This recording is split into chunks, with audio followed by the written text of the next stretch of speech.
बिस्मिल्लाहिर्रहमानिर्रहीम। आज मैं आपके साथ शेयर करूंगी हजरत नूह अलैहिस्सलाम की कहानी, जो हमारे लिए बहुत महत्वपूर्ण है। तो चलिए शुरू करते हैं हजरत नूह अलैहिस्सलाम की कहानी। हजरत नूह अलैहिस्सलाम अल्लाह के पैगंबर हैं, जिन्होंने उनकी कौम को हिदायत और अल्लाह के रास्ते पर चलने के लिए बुलाया था। उनकी कहानी कुरान में बहुत ही महत्वपूर्ण है। हजरत नूह अलैहिस्सलाम के ज़माने में लोग पत्थर की मूर्तियों की इबादत करते थे। उनकी कौम में बहुत बड़ी गुमराही और गुनाह था।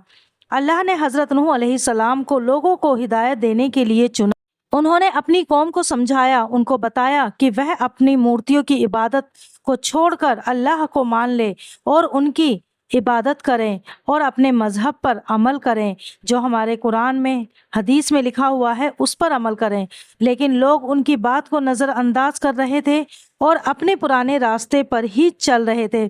हजरत नूह अलैहिस्सलाम ने लोगों को बहुत समझाया, लेकिन कुछ लोग उनकी बात मान गए और कुछ नहीं माने। उन्होंने सब्र और मेहनत से अपने 950 साल लोगों को हिदायत देने में लगाए। अल्लाह ने हजरत नूह अलैहिस्सलाम से फरमाया कि अब इन लोगों की तौबा कबूल नहीं होगी, क्योंकि वह अपने गुनाहों में मुब्तिला हो गए हैं।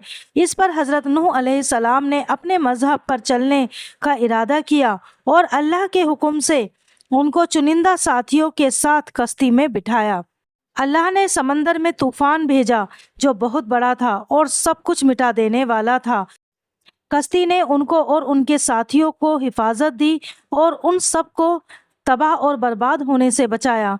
तूफान के बाद ज़मीन सुकूनात से भर गई और नई जिंदगी की इब्तिदा हुई।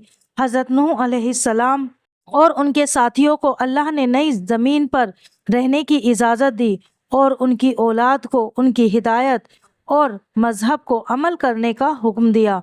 इस तरह हजरत नूह अलैहिस्सलाम की कहानी हमें सिखाती है कि अल्लाह के पैगंबरों की बात को समझना और उनकी हिदायत पर अमल करना कितना ज़रूरी है।